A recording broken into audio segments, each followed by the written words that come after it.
Panalo ang Boston Celtics kontra sa Indiana Pacers sa Game 1 ng NBA Eastern Conference Finals. Yan ang ulat ni Daryl Oclares. The ability to win on the road on the strength of Naging maaksyon ng sagupaan sa pagitan ng Boston Celtics at Indiana Pacers para buksan ang NBA Eastern Conference Finals ngayong Miyerkules. Magandang naging simula ng Boston na agad nagpakawala ng 12-0 run sa first quarter na naging dahilan sa maagang timeout ni Pacers head coach Rick Carlisle.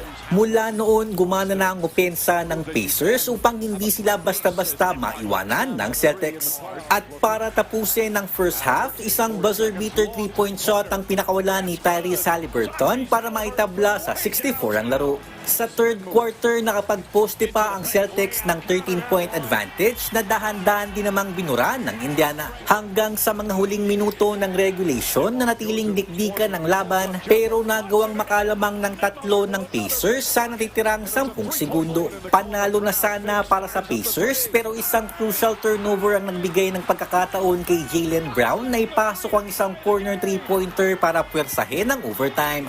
Dito na nagpakitang gila si Jason Tatum na kumamada ng 10 puntos sa OT kabilang ng isang step back 3-pointer upang gawing 2 possession ang bentahe ng Celtics. Sa huli, nagawang depensa ng Celtics ang kanilang home court 133-128 sa panguna ni Tatum na nakapagtala ng kabuuang 36 points, 12 rebounds at 4 assists. Sa post-game press conference, sinabi ni Tatum na hindi nila sinayang ang pagkakataon na maipanalo ang laro sa overtime.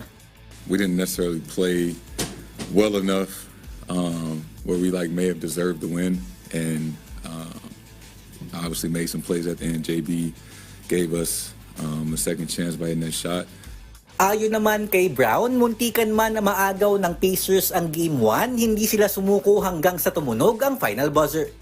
The game is not over until the final whistle, the final buzzer sounds, and that was a good example of that. We was able to turn them over a little bit towards the end. Muling magharap ang Celtics at Pacers para sa Game 2 sa darating na Biyernes, ganap na alas 8 ng umaga dito sa Pilipinas. Daryl Oclares para sa Pambansang TV sa Bagong Pilipinas.